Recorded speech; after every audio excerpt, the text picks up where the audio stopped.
Clint Hatton is an author, speaker, transformational leadership coach, and founder of Big Bold Brave. Big Bold Brave was inspired by the life of his oldest son, Gabriel, a 17-year-old licensed pilot who tragically died in a plane crash in 2019. Welcome to the stage, Clint. Thank you, Jason. I appreciate, first of all, just the opportunity to share with all these great speakers today. I know we're going to hear some amazing stories and hear some really helpful tools today. And so I'm just honored to be able to kick things off. You share my bio, which of course includes the most challenging, devastating blow that my wife and I have ever faced was losing our son Gabriel. I'm going to use that story a little bit today just to let you know a little bit about me, but also some things that I've learned and lived out through the process of grieving, losing Gabriel, and really just what it's done in me and through me over these last 4+ years. I was a pastor for over 17 years, and I've been in some form of leadership role for over 25 years. And so, I've been fortunate and honored to be able to be a part of people's lives and share leadership principles and things like that. And I've been through some stuff. I I went through a really tough time when I was about 12 years old. My parents separated for about 2 years because my dad cheated on my mom and moved out with another woman. And my mom suffered from suicidal ideation. So she tried committing suicide multiple times and almost killed me twice, actually, during that time, once with a vehicle and once with a handgun. And so it went through a pretty traumatic time during that stage. And then they ended up reconciling, and I'm grateful for that. But, I didn't recognize until I was probably in my 30s some of the damage and the trauma that particular season of my life had caused. And so what I'm going to describe to you today is, there's nothing, I think any parent, anybody who's a parent, or even anybody who's even thought about being a parent, would recognize that losing a child is your worst nightmare. So clearly that event has been the most difficult challenge. But, I'm going to share just a few principles as I share my story that I hope are going to help someone today. So let me just launch out this way. I like to talk about conscious leadership. And for me, conscious leadership is just being very aware of what is going on around you. A lot of people like to use the word mindfulness today. I'm fine with any of those terms. I think, they all work. It's mainly just being alert and aware of your circumstances and the way you're behaving, the way you're thinking. And, the greatest challenge I ever had was the morning of the accident. I had the horrible, horrible duty, I guess, a lack of a better way to say it, of giving the news to my other two sons, who were 9 and 14 at the time. They had slept through the night. They didn't know the hell that my wife and I had gone through, because we found out he disappeared off radar at about 8 o'clock that particular evening. And there was a bunch of ebbs and flows I won't take everybody through. It was a very confusing night, a lot of misinformation and different stories coming out as we were trying to find out what happened. But ultimately, about 3:30 in the morning, we got a call from the coroner and knew he was gone. And so that morning, I had to tell my boys. And so, as you can imagine, anybody can imagine, I'm sure there's many people, perhaps even one of the other speakers, but certainly they're going to be watching this, that have also suffered a really tragic loss like this. So all I knew in that moment was I had to say something.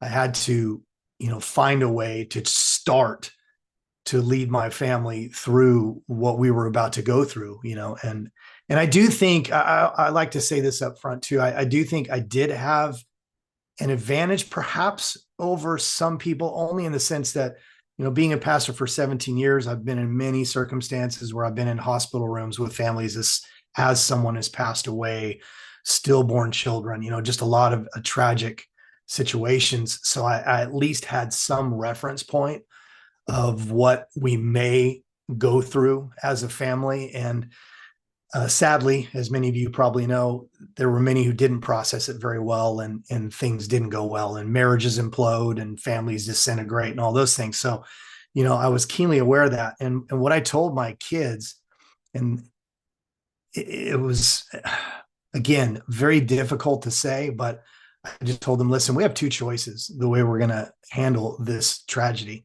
We can either get trapped in the tragedy itself, the pain of this loss, and that could be the marker. And all we ever think about when we think of Gabriel is just loss. And if we do that, we're going to be shadows of who we were created to be. But we have a second choice, and that is we can choose to honor the way he lived by living the same way. He was very courageous. My company is called Big Bold Brave. That's to honor him. That's the way he lived his life. And so, we made a pact as a family that morning that, we didn't know what it was going to look like. And it was going to look different for all of us, obviously, in terms of what living Big Bold Brave would look like. But we made a pact that morning that we would, share in that idea together, and we would hold each other accountable to that, and that we would just continue to live and honor him through the way we do. And so that was part of it. And part two was that we would grieve together, that we do it very openly. And that's partly what I want to talk to you guys about right now when I talk about conscious leadership. I think the first thing that as a conscious leader you have to be aware of and that is the pain of the people around you. And we were immersed in that and pretty quickly, because Gabriel had quite a network. He was short of 18 years, but he was involved in so many different things that he had friends we didn't even know he had, including adults, in the aviation industry, and just all kinds of different people. And we weren't the only ones hurting. And so in that first, especially 48 hours to maybe first week, we spent a lot of time ministering to other people, especially a lot of kids who were just, as you can imagine, shocked by losing him at that age. And of course, when you're a teenager and someone that is your age, I experienced this actually as a teenager as well. When you have someone really close to you that suddenly passes away, it's shocking, and it makes you kind of question, why do I even care about the future? All those things. So there was something about in those early stages of being aware of the pain of other people and pouring into them that I think was cathartic. It helped us kind of get through those early moments, even though there was incredible pain. We shed an enormous amount of tears, and there were many sad moments. So I'm not trying to, paint an inaccurate picture here. We were devastated. It was very traumatic, but there was something about pouring into other people in that process that was helpful. But then, for us as a family, what that came down to is what I call courageous conversations. There were many times where we may have a day where you're kind of going about your day, and maybe just by body language and tone of voice, you think, okay, everybody seems to be doing pretty good today. But, we're all really good at hiding stuff. And I think most of us are really good at, you can call it wearing a mask, whatever you want to say.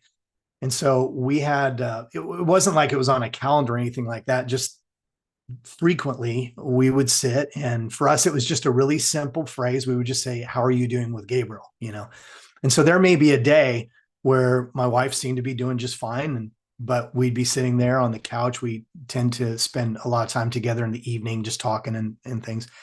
And I would turn to her and say, hey, how are you doing with Gabriel? And some nights she would be doing okay today. And then other times she would just completely break down. And it happened in reverse as well. She would ask me at certain times, and the same thing would happen. And I think that's such an important thing to do, to be willing to ask each other those hard questions, or the people you love those hard questions, because let's face it, there were times when I was feeling pretty good, and I don't mean over it. We're never going to be over it. The sting and the pain of losing our son is going to be with us the rest of our lives. And so I just want to share with you very quickly a story that I think is just one simple example. But a couple of years go by after Gabriel's death, and we were on a trip for the 4th of July down in Orlando, where we have family. My bride's name is Amaryllis, and her dad has a boat, and we were out on this island, and it's a gorgeous 4th of July weekend, just beautiful. We're out there. I didn't mention that she's Puerto Rican. That's only important because if you've ever been around Puerto Ricans, and when they're celebrating, there's music and there's dancing and there's excitement and there's food. And so, we had all that stuff going on, having a great time. And what I can remember is I remember a plane flying across the ocean as we were on this island, and we were all kind of just bobbing in the water. Some people were just in water up to their knees, some were on little floaties. And I remember seeing a plane fly by, and grief hit me. I began to think about Gabriel and the fact that he wasn't there, and I just recognized in that moment that I couldn't push that down. I couldn't suppress it. But I also didn't want to disrupt other people's joy because everybody else, of course, I'm experiencing what I'm experiencing. They're having fun. So I just, it was easy to do because of all the chaos and the noise. There was multiple boats. I just kind of bobbed off 20, 30 feet away from everybody and was looking out onto the water, and nobody was the wiser. And I just wept, not uncontrollably because nobody could really see what was going on, but I just had tears streaming down my face as I just processed missing him. I wanted him to be there. And it was just a sad moment for me that he was the one missing. And so I just spent probably 30, maybe even 40 minutes doing that. But then I think what's important is we need to recognize that we're constantly exchanging emotions subconsciously anyway, right? We're always exchanging emotions. Just get caught off on the freeway where we live here by someone, and your emotion changes really quick, right? You suddenly go from joy to what? So we can exchange emotions very easily. But in this moment, I recognized it was time to shift from grief to joy. And so I wiped the tears from my eyes and I bobbed my way back over to where the party was happening, to actually jump into one of the boats. And I just exchanged that grief for joy. And I don't mean that to sound oversimplistic. I know there's many that are challenged with that at times, and it hasn't always been easy for me either. I haven't done anything I'm telling you perfectly, but it was an intentional choice. And so just jump back in the boat and exchanged it for joy, and we had a great time. We ended up, enjoying the rest of the day. And later on, I did share that with my bride and my boys, because I wanted them to know that if the same thing, happens with them in any kind of a situation like that, that they had permission. It was okay for them to process the way they need to process. And I think before I move to the last thing, and I'll start wrapping up my part, is it's also, important to recognize that there are times when obviously you can't do that, right? You may be in a boardroom, you may be in just some sort of environment where allowing yourself to process those emotions in that way is just not appropriate, perhaps. And my admonition to anybody listening today is I understand that, and I've restrained myself from being emotional in those situations as well. But you have to take time to do it. So whether it's later that day or that evening or whatever, you need to carve out some time and allow yourself to go back intentionally to what you were feeling, and process that out. Whether it's talking out loud, whether it's writing something out or journaling, whatever it is, turning on music, whatever it is for you, praying. You need to be able to do that, because one of the most dangerous things I think we all recognize, neuroscience is certainly proving it left and right, that suppressing emotions causes really, really deep-seated issues within your body, within your mind, within your soul. And so it's something we need to learn how to do better. And then the last thing that I want to share today about being a conscious leader is I also recognize through this process that there were some changes that needed to be made. We sometimes we need to disrupt ourselves in some form or fashion and really sit down and sit with ourselves. And again, whether it's journaling or praying or whatever your method is, meditating, really begin to think about the way we think. And I'm sure there's going to be many others and probably experts that you have on this that can speak to it better than I can, but we do recognize with neuroscience that we operate out of 95% of our subconscious. Only 5% of our decisions are made consciously. So it requires that we very intentionally disrupt the way we're thinking and begin to think about, okay, why did I react that way? Why am I thinking this way? Why do I have this corresponding emotion? Why is what they said, why does that upset me so much? Why am I, angry about whatever it is? We need to disrupt ourselves and take a look at what do we need to change. And it's always, in my opinion, going to come down to the way we think. And so that's something that I want to leave as a word of encouragement: is change is good. Changing the way we think is going to be required over and over and over again, sometimes on a daily basis, right? But it's something that a lot of people really are challenged with. And I think if you do these three things that I've talked about, they're not the only things. There's lots of other things. I'm sure we're going to hear some amazing things today. But these three things of just, being aware of the pain of others around you and having these courageous conversations, being aware of the pain that you're in, and whether it's reaching out to someone, going to a therapist, or for you, if maybe it's a pastor, a mentor, whoever it is, and just sitting with yourself and allowing yourself to experience it. And then ultimately recognizing where you have these belief systems that don't serve you and these faulty thinking patterns and doing something about it is really critical. And it's going to help you become a conscious leader. And I keep saying leader because we are all leaders. And we start by leading ourselves. And some of us lead, groups of people, but it's really important. And then I just want to end with this. I think we all need core values that drive us. And there's five that I have that drive everything I do. And so I try to filter my pain, my excitement, my joy, everything that I do. I try to filter it through these five things to make sure I'm still moving forward in the way that I want to move forward. And the first one is, I believe we are all created to be courageous. I don't believe courage is this thing that we've got to scrape for and reach for and search for. I think it's already in us. Sometimes we need people to help pull that out of us. And then sometimes the situation puts a demand on courage that you didn't even know you had, right? But I think that's one thing I want everybody to know. I believe you have it. And then the second thing is I believe we all were created with a creative genius. I believe you were created in such a way that there is a very unique, special creative genius, the ability to problem solve and create and do things that only you can do. And so I just think you have to be intentional about seeking that out and figuring out what that is. Ask other people around you.